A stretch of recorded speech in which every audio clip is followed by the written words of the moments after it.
Thank you, Mr. Speaker. This government is not being upfront with Albertans about its labour law review. We ask legitimate questions about the labour relations portion. The minister responds with old pop culture references and comments about employment standards, which is a different topic. Issues like union certification and collective bargaining are serious subjects, and this government is avoiding our questions. Minister, leaving the employment standards portion aside for a moment, will you be proposing changes to our labour relations code this session?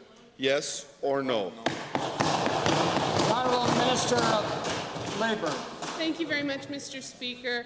I'm very proud that we've been engaging with Albertans and talking to them about what needs to be updated in our workplace legislation to make sure we have fair and family-friendly workplaces.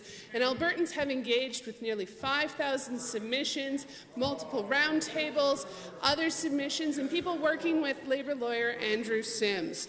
The former government held consultations as well, and what they did with those was let them sit on the shelf and gather dust. I'm looking forward to bringing forward workplace legislation reforms that will help build a strong economy. Thank you, Honourable Minister. Go on. First supplement. Go on. Mr. Speaker, given that any review of our labour laws must be transparent and accountable, and given that the major cost of the Labour Relations Code review is our contract with Andrew Sims, given that Albertans are giving tens of thousands of tax dollars in exchange for his guidance throughout this review, to the Minister of Labour, can we expect to see a report from Andrew Sims on the labour relations portion of this consultation before your government introduces any changes to the Labour Relations Code? Yes or no? Honourable Minister.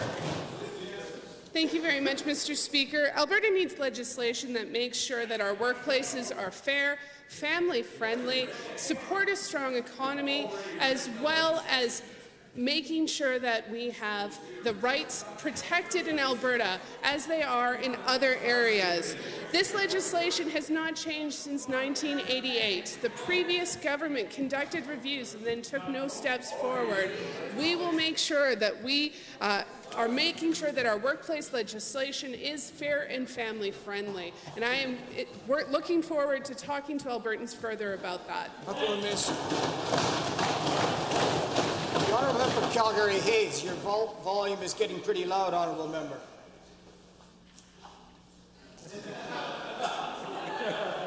Second supplemental. Mr. Speaker, given that significant changes to our labour laws will likely discourage investment, making it more difficult to create jobs, and given this ideological government seems more concerned with appeasing their union bosses than with helping get Albertans back to work, and given that this government has shaken investor confidence and is destabilizing our economy by bringing in uncertainty, Minister, tell Albertans why you are rushing through changes to our labour laws rather than helping Albertans get back to work.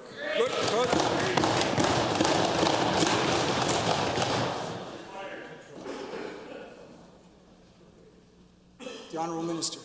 Thank you, Mr. Speaker. Mr. Speaker, particularly during tough economic times, Albertans deserve workplace legislation that protects them, protects their family, and supports a strong economy. We have been engaging with Albertans and talking about important issues like job-protected sick leave, like making sure that we have workplace legislation that allows families to balance their work and their family responsibilities. These are important topics that have been neglected under previous governments for too long. Making sure we have fair and family workplaces is a priority for me and this government.